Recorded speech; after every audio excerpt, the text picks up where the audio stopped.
बिस्मिल्लाहिर्रहमानिर्रहीम। अस्सलामु अलैकुम वरहमतुल्लाहि वबरकातुहू। Unique college secretary lower campus की जानिब से प्रोफेसर मोहम्मद आसिम रज़ा आपसे मुखातिब हैं। आज इंशाल्लाह हमारा अकाउंटिंग का 12वां वीडियो लेक्चर है, जिसमें हम चैप्टर नंबर 2 के 2 सवाल इंशाल्लाह हल करेंगे, प्रॉब्लम नंबर 3 और प्रॉब्लम नंबर 4। तो ज़रा तमाम स्टूडेंट्स अपनी बुक का पेज नंबर निकाल लें 95, ताकि हम इस प्रोसेस को आगे बढ़ा सकें। तो बच्चों, जब आप पेज नंबर 95 पर आएंगे तो उसमें प्रॉब्लम 3 है, तो देखिए अगर डिस्कस करते हैं। बिस्मिल्लाहिर्रहमानिर्रहीम। The following particulars are obtain from the books of young men's association for the year ended December 31, 2005। अब नेम की जगह पर आप लिखेंगे young mains income and expenditures account for the year ended 31 December 2005। तो हम जो डाटा ले रहे हैं वो सारे का सारा 2005 का डाटा है। अगर कोई चीज़ 2006 की आएगी तो वो एडजस्टमेंट होगी, उसको हम एडजस्टमेंट में ट्रीट करेंगे। रिसीट साइड पे जितनी भी चीज़ें दी होती हैं, 6 चीज़ों के अलावा जो मैंने आपको लिखवाई थी, जैसे कि किसी किस्म का बैलेंस हो, चाहे वो बैलेंस ब्रॉड डाउन हो या बैलेंस कैरी डाउन हो, उसको नहीं लिखते। किसी किस्म का एसेट्स नहीं लिखते, किसी किस्म की लाइबिलिटी नहीं लिखते, पिछले साल का एक्सपेंस या पिछले साल के इनकम नहीं लिखते, अगले साल का एक्सपेंस या अगले साल के इनकम नहीं लिखते, किसी किस्म का रिज़र्व या किसी किस्म का फंड नहीं लिखते। तो ये 6 चीज़ें नहीं लिखने। इन 6 चीज़ों के अलावा रिसीट साइड पर जो कुछ भी आ रहा होगा वो तमाम का तमाम इनकम साइड पर रिकॉर्ड होगा। और जब हम पेमेंट साइड की बात करते हैं तो पेमेंट साइड पर इन 6 चीज़ों के अलावा, ये जो 6 चीज़ें मैंने आपको बताई हैं, मैंने आपको लिखवाई भी थी पिछले लेक्चर में, इन 6 चीज़ों के अलावा जो कुछ भी पेमेंट साइड पर आ रहा है वो तमाम का तमाम एक्सपेंडिचर साइड पर रिकॉर्ड किया जाएगा। तो देखिएगा ज़रा बच्चों, शुरू करते हैं। रिसीट साइड पर सबसे पहले बैलेंस ब्रॉड डाउन दिया है 7000 का, ये बैलेंस शीट आइटम है, इसको हम क्रॉस कर देंगे, इसका हमारे साथ ताल्लुक नहीं है। उसके बाद सब्सक्रिप्शन 9000 की दी हुई है आपको। अब जो सब्सक्रिप्शन है ना, इसके साथ आप एक डॉट का निशान लगा लें। क्यों? क्योंकि ये एक एडजस्टमेंट है। सब्सक्रिप्शन हमारी इनकम है, 9000 की इनकम हमने इनकम साइड पर सब्सक्रिप्शन को रिकॉर्ड कर लिया। उसके बाद ज़रा एडजस्टमेंट में आइए तो नीचे लिखा होगा the annual subscription of the association members is ₹100 and is ₹10 and 100 members are in arrear. तो ये कहना चाह रहा है कि टोटल हमारे यहाँ पर 10 मेंबर हैं और एक मेंबर ने 100 रुपया अदा करना है, जो कि उसने अभी तक अदा नहीं किया। तो इसका मतलब है कि ये अभी एसोसिएशन को मिलना है, 10 रुपये देने हैं और 100 बंदों ने देने हैं। ठीक है, या इस तरह कर लें, 100 मेंबर हैं और हर मेंबर ने 10-10 रुपये अदा करने हैं। तो ये अभी एसोसिएशन को, नॉन ट्रेडिंग कंसर्न को ये पेमेंट अभी होनी है, मिलनी है। तो सब्सक्रिप्शन में इसको ऐड किया जाएगा। 100 मेंबर हैं, हर मेंबर ने 10 रुपये अदा करने हैं अभी, तो 9000 की सब्सक्रिप्शन है, 1000 इसमें ऐड कर दिया जाएगा। उम्मीद है कि आपको पता लग गया होगा। 9000 में जब आप 1000 ऐड करेंगे तो कितना आ जाएगा? 10000। उसके बाद है जी एंट्रेंस फ़ी ₹1000। तो ये एंट्रेंस फीस आ गई, ₹1000 चाहिए। उसके बाद है लाइफ मेंबरशिप फीस 5000 चाहिए, हमने रिकॉर्ड कर ली साइड पे। एनुअल डिनर है 6000 चाहिए, भी हमारी इनकम रिकॉर्ड होगी। हॉल रेंट है 3000 से, ये भी रिकॉर्ड हो गया। और मिसलिनियस इनकम है 600 रुपये से, ये भी यहाँ पर रिकॉर्ड हो गई। अब ये तमाम की तमाम इनकम्स इस साइड पर रिकॉर्ड हो चुकी हैं। अब बात करते हैं पेमेंट साइड पर, जाते हैं एक्सपेंडिचर्स को देखते हैं। तो सबसे पहले आ रही हैं सैलरीज़ 3000 की, ये यहाँ पर हमने रिकॉर्ड कर ली, ये सैलरी 3000 की। उसके बाद प्रिंटिंग एंड स्टेशनरी 300 रुपये की रिकॉर्ड कर ली हमने यहाँ पर। पोस्टेज एंड टेलीफोन 1800 रुपये से रिकॉर्ड कर लिया। म्यूनसिपल टैक्सीज, इस पर बच्चों आपने ना ऐसे डॉट का एक निशान लगा देना है। डॉट का निशान क्यों लगाना है? ताकि आपको पहचान रहे कि ये एक एडजस्टमेंट है। म्यूनसिपल टैक्स जो है ना, ये 1600 रुपये का आपको दिया हुआ है। इसको आप लिखेंगे इनर कॉलम के अंदर। ज़रा मज़ीद क्वेश्चन में एडजस्टमेंट में नीचे हैं तो देखिए लिखा होगा municipal taxes were paid up to 31 March 2006। तो बच्चों देखो हमारा ताल्लुक़ है 2005 के साथ, हमें जो डाटा दिया गया है वो 2005 का डाटा है। आपको मैं एक मज़ीद चीज़ बताता चलूँ, इनकम एंड एक्सपेंडिचर्स अकाउंट में जो साल सवाल के शुरू में दिया होता है वही डाटा रिकॉर्ड करना होता है आपने। अब हमें 2005 दिया गया है तो हमने सिर्फ यहाँ पर 2005 का डाटा रिकॉर्ड करना है। 2006 दिया होगा उसका ताल्लुक नहीं है, 2004 दिया होगा उसका ताल्लुक नहीं है। हम 5 में खड़े हैं, 5 से पीछे भी ताल्लुक नहीं है, 5 से आगे भी ताल्लुक नहीं है। हाँ, अगर कोई चीज़ 4 या 5 की आती है तो वो एडजस्टमेंट होगी, ठीक है। अब यहाँ पर लिखा हुआ है municipal taxes were paid up to 31 March 2006। हमारा ताल्लुक है 2005 तक, लेकिन जो म्यूनसिपल टैक्स हमने पे कर दिया है वो कब तक पे कर दिया है, 2006 तक पे कर दिया है। तो ज़रा अंडरस्टैंड कीजिएगा, ये जो टैक्स आपको दिया गया है ये किस तरह आप इसको रिकॉर्ड करेंगे। 1600 रुपये का म्यूनसिपल टैक्स है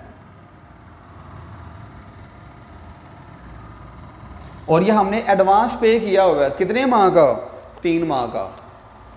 2005 का डाटा हम बना रहे हैं, लेकिन ये जो 1600 का टैक्स है ना, इस 1600 रुपये के टैक्स में कुछ पैसे ऐसे हैं जो 2006 के थे, वो हमने इसी साल एडवांस अदा कर दिए हैं। तो भाई अगर वो 2006 के पैसे हैं तो 5 में तो उनको नहीं आना चाहिए, तो आप उन पैसों को निकाल लेंगे। कैसे निकालेंगे, 1600 रुपये का टैक्स था आपका, इसको आप मल्टीप्लाई करेंगे 3/12 के साथ। मल्टीप्लाई बाय 3 डिवाइड बाय 12, ठीक है। जनवरी, फरवरी और मार्च 3/12 करके आप इसको रिकॉर्ड कर लेंगे, ठीक हो गया बच्चों। तो ये म्यूनसिपल टैक्स 400 बनेगा आपका। 1600 रुपये में से 400 का टैक्स आपने एडवांस पे किया हुआ था, 1600 रुपये में से 400 का टैक्स माइनस कर देंगे, 1200 रुपये का टैक्स आपका रिकॉर्ड हो जाएगा। आगे मजीद देखिए, इलेक्ट्रिसिटी चार्जेस 1200 रुपये के हैं, ये भी रिकॉर्ड कर दिया आपने। ये 1200 रुपये के इलेक्ट्रिसिटी चार्जेस, ये 1200 कौन सा था, 1600 में से 400 को माइनस करने के बाद 1200 रुपये आया था। उसके बाद है एनुअल डिनर, सालाना चार्जेस हैं। एनुअल डिनर के 4800 के चार्जेस हैं। उसके बाद आता है जी fix deposit with ABL Allied Bank Limited, तो ये बैलेंस शीट आइटम है, एसेट्स है, कैश एट बैंक है, इसको हम क्रॉस कर देंगे। किसी किस्म के एसेट्स के साथ हमारा ताल्लुक नहीं होता। उसके बाद है बैलेंस कैरी डाउन, ये कैश इन हैंड है हमारा, जो एंड पे पैसे बच गए, इनके भी साथ भी हमारा ताल्लुक नहीं है, इसको भी क्रॉस कर देंगे। अब क्या करना है आप लोगों ने, तमाम इनकम्स को जमा करना है, तो 25,600 रुपये आ जाएगा। ये 25,600 रुपया दोनों साइड्स पर आप लोगों ने रिकॉर्ड कर देना है। इस 25,600 रुपये में से 1 2 3 4 5 6 इन 6 आइटम्स को माइनस करें तो आपका आंसर आ जाएगा सरप्लस की सूरत में, जो कि बिल्कुल ठीक आंसर है जो बुक में आपको दिया गया है। तो बच्चों ये तो क्वेश्चन नंबर 3 था। अब इंशाल्लाह हम बात करेंगे क्वेश्चन नंबर 4 की। तो बेटा क्वेश्चन नंबर 4 करने से पहले आपके जहन में एक छोटा सा स्केच होना चाहिए। वो स्केच मैं आपको यहाँ बना के दिखा देता हूँ। स्केच कौन सा आपके जहन में होना चाहिए, अंडरस्टैंड कीजिएगा जरा।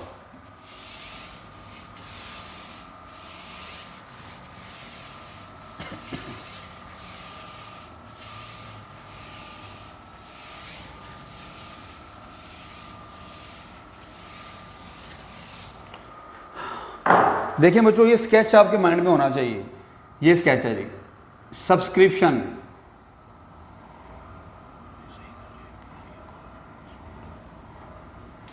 बच्चों जो सब्सक्रिप्शन है ना, ये होती है 3 तरह की।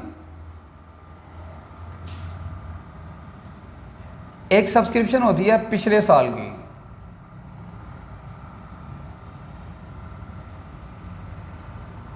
एक होती है मौजूदा साल की सब्सक्रिप्शन,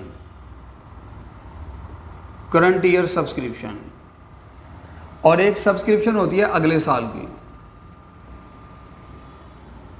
ये तो जिम्मेदारियां ना, जैसे कि आपको मैंने एक मिसाल दी थी कि वालिद साहब ने आपको 5,000 रुपये दिया कि बेटा जब 5,000 रुपये पकड़ो, इसमें से कुछ पैसे आपके भी हैं, लेकिन पहले आपने गंदम लेकर आनी है, चीनी लेकर आनी है, घी लेकर आना है और बाकी मज़ीद सब्जियां वगैरह लेकर आनी है। उसके बाद जो पैसा बचेगा वो आपका है। अब देखें 5,000 रुपये आपकी पॉकेट में तो आ रहा है, तो ये आपका तो नहीं ना, ये आपकी इनकम नहीं है। 5,000 रुपये आपकी पॉकेट में आ ज़रूर रहा है, लेकिन ये आपका नहीं है। आपके कौन से पैसे हैं? आपके वो पैसे हैं जो बचेंगे। आपके वालिद साहब ने 5,000 रुपये आपको दिया था, क्यों दिया था? घी खरीदने के लिए, गंदम खरीदने के लिए, चावल खरीदने के लिए, सब्जियां खरीदने के लिए। जब आपने सब कुछ खरीद लिया तो जो बच गया वो आपकी इनकम हो गई। बिल्कुल इसी तरह हमें किसी ने पैसे दिए, कहा कि जनाब ये पैसे आपने अगले साल खर्च करने हैं, तो इसका मतलब है इनकम तो हमारी है, हमारी पॉकेट में पैसे तो आ गए हैं, लेकिन इस साल नहीं हम खर्च कर सकते, ये पैसे अगले साल खर्च करना हमारी लाइबिलिटी है। तो जब भी आपको अगले साल की सब्सक्रिप्शन दी होगी तो आपने समझ जाना है कि यह आपकी एडजस्टमेंट में लाइबिलिटी साइड पर शो होगी। तो बच्चों, सब्सक्रिप्शन की 3 किस्में होती हैं। एक होती है पिछले साल की सब्सक्रिप्शन, मौजूदा साल की सब्सक्रिप्शन, अगले साल की सब्सक्रिप्शन। अभी हम बैलेंस शीट की बात नहीं करेंगे।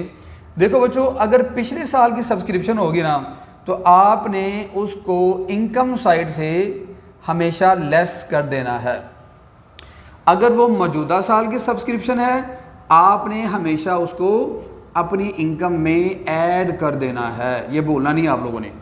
अगर अगले साल की सब्सक्रिप्शन है तो उसको आपने हमेशा इनकम में से लेस कर देना है। ये स्केच आपके माइंड में होना चाहिए, फिर ये क्वेश्चन आपको सॉल्व करने में मज़ा आएगा। देखो बच्चों, इसका बैलेंस शीट एसेट साइड पर भी एक इस्तेमाल है, इसका भी बैलेंस शीट एसेट साइड पर एक इस्तेमाल है, इसका बैलेंस शीट लायबिलिटी साइड पर इस्तेमाल है। अभी क्योंकि हम बैलेंस शीट की बात नहीं कर रहे, इसलिए मैं आपको बता भी नहीं रहा। जब इंशाल्लाह नेक्स्ट वीडियो लेक्चर आपको मिलेगा तो उसमें हमने बैलेंस शीट के मतलब की डिस्कशन ज़रूर की होगी। तो फिर हमने क्या सीखा? सब्सक्रिप्शन की 3 किस्में होती हैं, पिछले साल की, मौजूदा साल की, अगले साल की। मौजूदा साल की सब्सक्रिप्शन क्वेश्चन में दी होगी, ऐड कर देना है। पिछले साल की सब्सक्रिप्शन दी होगी, लेस कर देना है। अगले साल की सब्सक्रिप्शन दी होगी तो भी उसको लेस कर देना है। तो जरा निकालिए क्वेश्चन नंबर 4, पेज नंबर 95 है।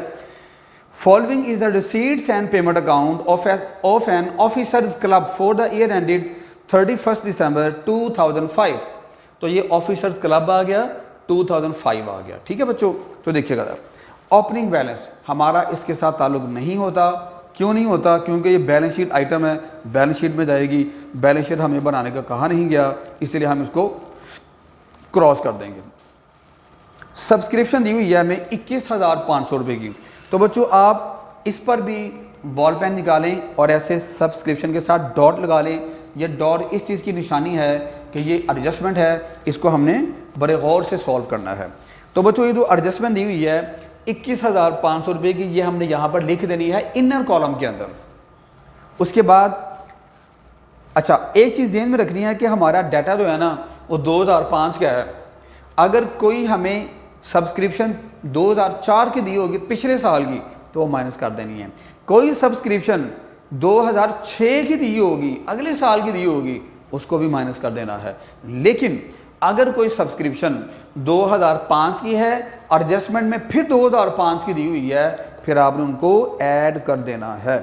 अगले और पिछले साल की सब्सक्रिप्शन को माइनस कर देना है, मौजूदा साल की जो सब्सक्रिप्शन होगी उसको आपने ऐड कर देना है। अब देखते हैं क्वेश्चन। लिखा हुआ जी 2004।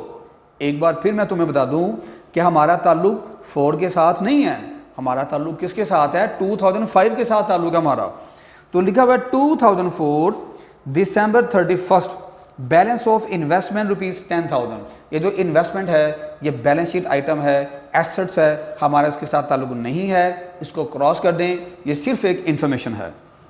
बिल्डिंग ₹25,000, बिल्डिंग के साथ भी ताल्लुक नहीं है क्योंकि ये बैलेंस शीट आइटम है। लेकिन इस बिल्डिंग की जो डेप्रिसिएशन होगी वो एक्सपेंडिचर साइड पर शो करवाई जाएगी। तो अभी फ़िलहाल इसको भी इग्नोर करते हैं। अगर डेप्रिसिएशन आएगी तो लिख लेंगे, नहीं आएगी तो हमारा इसके साथ कोई ताल्लुक नहीं है। उसके बाद यदि सब्सक्रिप्शंस ड्यू रुपीज़ 3000। तो बच्चों जो पूरी एक लाइन मैंने पढ़ी जिसमें इन्वेस्टमेंट आपको बताई गई है, बिल्डिंग बताई गई है, सब्सक्रिप्शन बताई गई है, बेटा ये तीनों चीज़ें जो हैं, ये तीनों चीज़ें 2004 के साथ ताल्लुक़ रखती हैं। और 2004 पिछला साल था, हम इसकी बात नहीं कर रहे, हम 2005 की बात कर रहे हैं। तो अलबत्ता जो मैंने आपको ट्रीटमेंट बता दिया सब्सक्रिप्शन में, अगर सब्सक्रिप्शन मौजूदा साल की एडजस्टमेंट में दी होगी तो इसको इनकम में जमा कर लेना है। ठीक है बच्चों, अब हम क्या करेंगे, ये जो 3000 रुपया 2004 की सब्सक्रिप्शन दी हुई है, हम यहाँ पर सब्सक्रिप्शन के साथ लिखेंगे माइनस प्रीवियस ईयर सब्सक्रिप्शन 3000। ये क्योंकि पिछले साल की है, इसको माइनस कर देना है। पहले हमने जो ट्रायल बैलेंस में सब्सक्रिप्शन दी है 21,500 रुपये की, वो लिखी, उसमें से माइनस कर दिया पिछले साल की सब्सक्रिप्शन का जो डाटा में दिया गया था। उसके बाद मजीद देखिए, the balance as on 31 December 2005, हम 5 की बात कर रहे हैं तो डाटा भी कौन सा दिया जा रहा है, 5 का। और इसमें क्या क्या आता है, सब्सक्रिप्शन ड्यू ₹2500। तो ये मौजूदा साल की सब्सक्रिप्शन हमें 2 मरतबा दे दी गई है, एक बार एडजस्टमेंट के अंदर और एक बार ट्रायल बैलेंस के अंदर। ट्रायल बैलेंस में 21,500 आपको दे दिया गया है और एडजस्टमेंट में कितना दे दिया गया, 2500 रुपया। तो 2500 रुपया आपने जमा कर देना है। जैसे कि अगेन आपको मैंने यहाँ बताया कि सब्सक्रिप्शन में पिछले साल की सब्सक्रिप्शन होगी तो माइनस कर देना है, जैसे मैं 3000 रुपये माइनस किया। सब्सक्रिप्शन में मौजूदा साल की सब्सक्रिप्शन होगी तो उसको इनकम साइड पर ऐड कर देंगे, जैसे कि मैंने यहाँ पर ऐड कर दिया। उम्मीद है कि इस पॉइंट की आपको बड़ी अच्छे तरीके से अंडरस्टैंडिंग हो गई होंगी। आपने क्या करना है, 21,500 में से 3000 रुपये माइनस कर देना है, 2500 रुपया जमा कर देना है। 21,000 रुपये की जो अमाउंट है वो आउटर कॉलम में शो हो जाएगी। उसके बाद मजीद देखिए, वापस आते हैं क्वेश्चन की तरफ। एंट्रेंस फीस 1300 रुपये की दी हुई है, हम यहाँ पर इनकम साइड पर रिकॉर्ड कर देंगे। ये इनकम साइड पे रिकॉर्ड कर दी, एंट्रेंस फीस 1300 रुपये की, मैं निशान भी लगाता जाता हूँ आपके आसानी के लिए। उसके बाद पोस्टेज एंड बल्कि सेल ऑफ मैगजीन्स, ये भी 50 रुपये के आपको दे दिए गए हैं। उसके बाद इंटरेस्ट ऑन इन्वेस्टमेंट 500 रुपये का दिया हुआ है, ये इसको हमने इनर कॉलम में लिखना है। इंटरेस्ट ऑन इन्वेस्टमेंट को कहाँ लिखना है, इनर कॉलम में। क्यों लिखना है, देखें बच्चों, इन्वेस्टमेंट का मतलब होता है आपने किसी बिजनेस में सरमायाकारी की हुई है, पैसा लगाया हुआ है। और हम पैसा क्यों लगाते हैं, ताकि हमें रिटर्न आए, हमें प्रॉफिट आए। अगर आप किसी जगह पर किसी बिजनेस में 1 करोड़ रुपया लगा देते हैं तो आपका मकसद यही होता है कि चलो यार 1 करोड़ रुपया मैंने लगा दिया है, कुछ देर तक मैं बर्दाश्त करूंगा, उसके बाद मुझे प्रॉफिट आना शुरू हो जाएगा। आपने क्वेश्चन में एडजस्टमेंट में दोबारा देखें तो 10,000 रुपये की इन्वेस्टमेंट की हुई है, जो शुरू में मैंने बताया था ना कि हमारे इसके साथ ताल्लुक नहीं है, बैलेंस शीट आइटम है। बैलेंस ऑफ इन्वेस्टमेंट 10,000, 2004 की बात है। इसमें आपने जो 10,000 रुपये की इन्वेस्टमेंट की हुई है, ये वो इन्वेस्टमेंट है जिस पर आपको प्रॉफिट हो गया। प्रॉफिट कितना हुआ, आइए देखते हैं। आगे आखिरी लाइन में लिखा हुआ है इंटरेस्ट ड्यू ऑन इन्वेस्टमेंट ₹500। जो आपने इन्वेस्टमेंट की थी उसको, उस पर आपको मुनाफा कितना मिल गया, 500 रुपये का आपको मुनाफा मिल गया उस पर। अब आपने क्या करना है, इंटरेस्ट ऑन इन्वेस्टमेंट 500 रुपये का तो आपको पहले दिया गया ट्रायल बैलेंस के अंदर, ये वो 500 है जो आपको मुनाफा मिला है, तो आपने इसमें जमा कर देना है, क्योंकि इन्वेस्टमेंट को इन्वेस्टमेंट में ऐड करना है आपने। तो 500 रुपये की इन्वेस्टमेंट आपको ट्रायल बैलेंस में दी गई थी और 500 रुपये का आपको मुनाफा हो गया था। अब आपने इन दोनों को जमा करना है, जमा करने के बाद आउटर कॉलम में 1000 रिकॉर्ड कर देना है।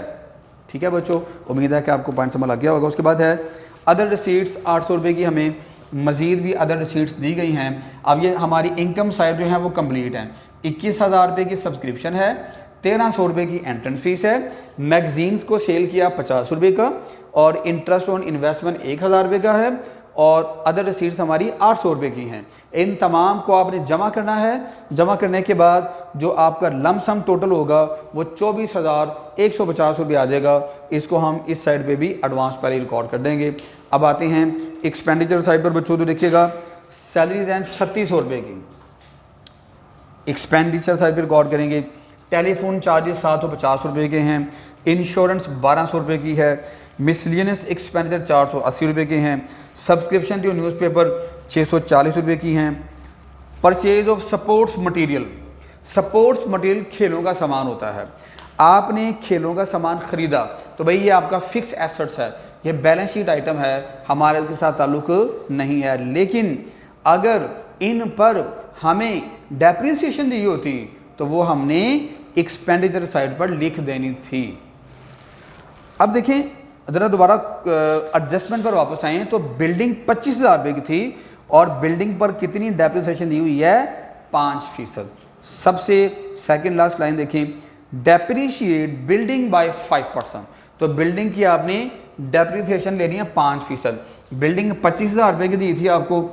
सबसे पहली लाइन में जो एडजस्टमेंट की सबसे पहली लाइन है ना, उसमें इन्वेस्टमेंट आपको 10,000 रुपये की दी हुई है, बिल्डिंग आपको 25,000 रुपये की दी गई ना। तो 25,000 की बिल्डिंग है, उसका 5% मालूम करना है। 25,000 को मल्टीप्लाई करेंगे 5 के साथ, डिवाइड करेंगे 100 के साथ, तो 1250 रुपये की आपकी डेप्रिसिएशन आ जाएगी। याद रखें कभी भी क्वेश्चन के अंदर बैलेंस शीट आइटम नहीं आनी, बिल्डिंग नहीं लिखेंगे क्योंकि बिल्डिंग फिक्स्ड एसेट्स है, लेकिन उस फिक्स एसेट्स पर जो डेप्रिसिएशन आएगी उसको हमने रिकॉर्ड ज़रूर करना है। अब आप क्या करेंगे, तमाम इनकम्स को आपने जमा किया, तमाम एक्सपेंडिचर्स को माइनस कर दिया तो सरप्लस आ गया जो कि 16,230 रुपये आपका फाइनल आंसर है। तो बेटा इसके साथ ही हमारा आज का ये लेक्चर मुकम्मल होता है। अगर आपको उस लेक्चर की नहीं समझ आती, इस वीडियो लेक्चर को बार बार देखें, इंशाल्लाह उम्मीद है कि आपके लिए अंडरस्टैंड हो जाएंगी। हमारे अगले वीडियो लेक्चर में आपको बैलेंस शीट के मुतालिक बताया जाएगा, इंशाल्लाह बैलेंस शीट के मुतालिक सीखेंगे। तब तक के लिए दुआ में याद रखिएगा। अल्लाह हाफिज़। अस्सलामु अलैकुम वरहमतुल्लाहि वबरकातुहू।